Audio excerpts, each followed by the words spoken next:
What's up YouTube, Capital G here. I got a couple of awesome duels for you guys to check out, including a duel where we might just see an amazing epic comeback that might or may not get thrown. Our first duel is going to feature Super Quantums taking on, well, I guess I could best describe this as a relinquish deck. I'm not exactly sure what this deck is at the top. It has 50 cards and it's playing Relinquish Fusion, so that's why I think it's a relinquish deck, but I digress. This is going to be a duel featuring some pretty hype plays on both sides. So let's go ahead and roll it. As soon as I saw Fantastical Dragon Phantasme, I knew the player at the top at least had that going for them because Super Quantums, the way that they play now in Master Rule 4, post Dark Neo Storm, they're always going to go for the Super Quantum Link monster. They're just going to do it. Even though he did drop Phantasme before that monster, it honestly didn't make much of a difference because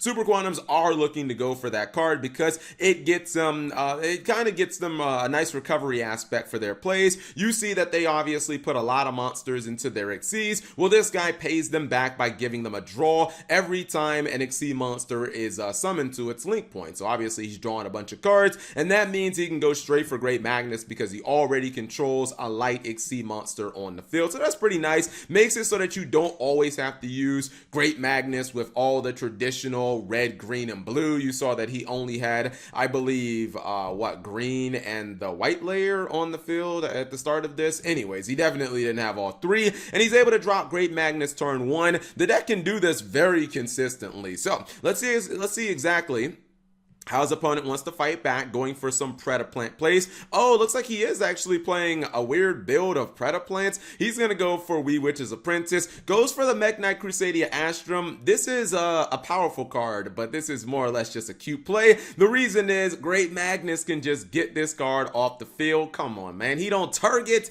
Get your ass off the field, Astrum. This is pretty spicy. He is actually going to chain the Relinquish Fusion, and what he wants to do is drop Millenniumize Restrict. When his opponent tries to activate the white layer, he says, give me that. I'm just going to go ahead and equip that guy as a material so he gains the attack. He's going to gain the stat line. Then he's going to activate Relinquish Fusion, or the Relinquish Fusion second effect from the graveyard, and he's going to take the Super Quantum Link monster. And would you look at that? This guy actually found himself with a 4900 attack monster just like that. He's actually going to be able to easily beat over Great Magnus. So that was kind of surprising. I was like, whoa, he just kind of fell into a 5000 attack monster. Now, obviously, Great Magnus basically having that built-in kind of soul charge effect, summoning 4 monsters, pretty damn fun.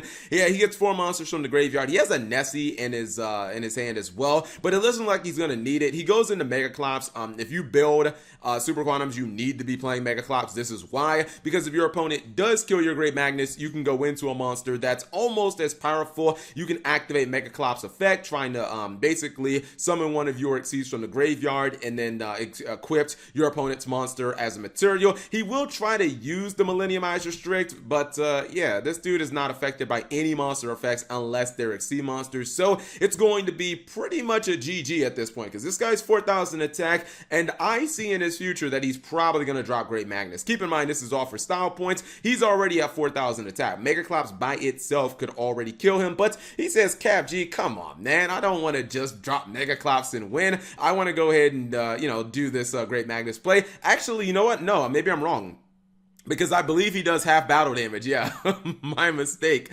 I think it's Megaclops effect. Yeah, that's it. So if you activate Megaclops effect, which is incredibly powerful, all your battle damage is half. So if he would have just trolled, like I said, if he would have just attacked with the Megaclops, he actually would have left his opponent with 2000 life points. I don't think he could have came back with just these 2 cards, but I don't know, man. Armageddon Knight's pretty powerful, so who knows what you could do with that card. But that is the end of game 1. Game 2 will be the awesome comeback. Maybe. We'll see. We got Burning Abyss taking on Pendulums. Burning Abyss is going to make a very solid turn 1 field, except one small thing that I didn't really like. So if you guys don't know, Burning Abyss, the way the deck is, you just play every level 3 extender in the game, basically. Even things like Sea Archiver, which I believe might actually be in the graveyard. Yeah, Sea Archiver was summoned. You play things like Giant Rex. Burning Abyss can actually rank 4 as well.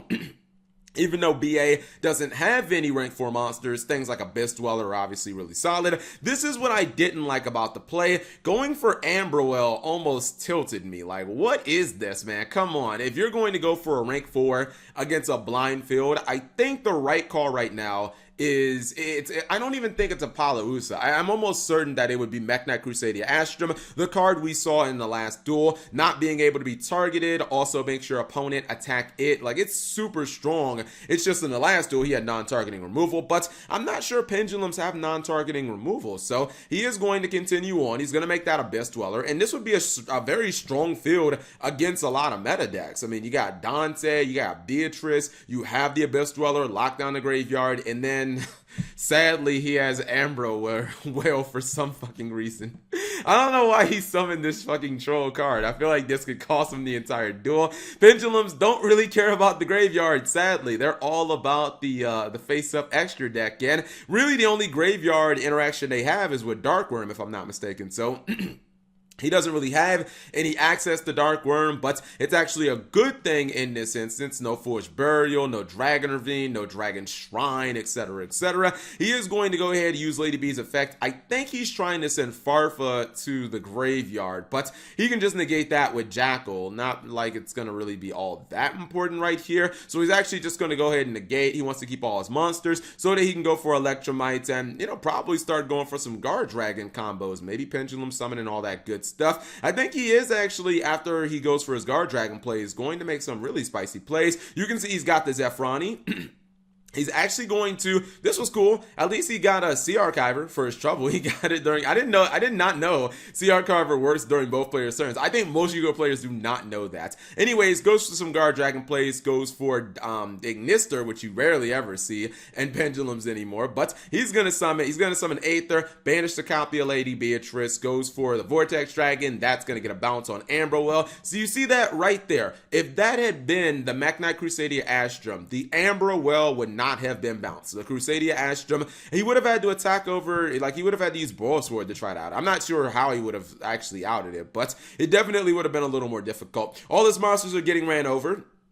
He's going to get some decent battle damage in. Vortex is going to negate the Dante effect, which means that the Graph is not coming back from the graveyard. And when you look at this, you think this duel is over, Cap G. He's got 3 negates, plus he has the Boil Sword Dragon. No way, no how he can lose this duel. Don't be so sure. Burning Abyss have all types of plays, and they got a lot of extenders. See, this is what I'm talking about. So, banishes Giant Rex for Gigantes, which gets him 2 monsters instantly. That's one card that just produces a simple +1. We all know how broken Block Dragon is. Ain't no hard once per turns. Gonna go for Nightmare Cerberus, and he's going to chain block. So he's gonna use Farfa and Cerberus. No, actually, I don't think he's using Farfa. It looks like he's just using Block Dragon and Cerberus. This is a chain block. His opponent can't do anything about it. He will negate the Block Dragon, no problem. Still gonna pop the Vortex and draw a card.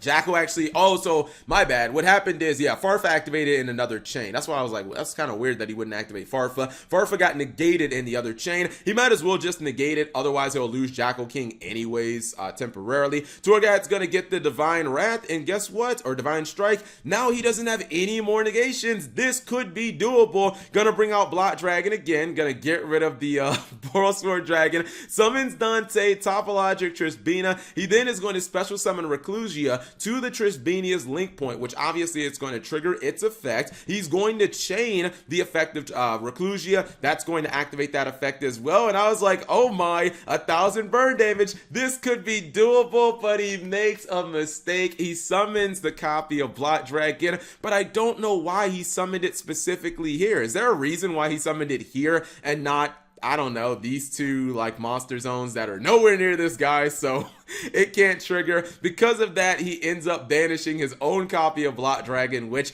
he actually needed to do game.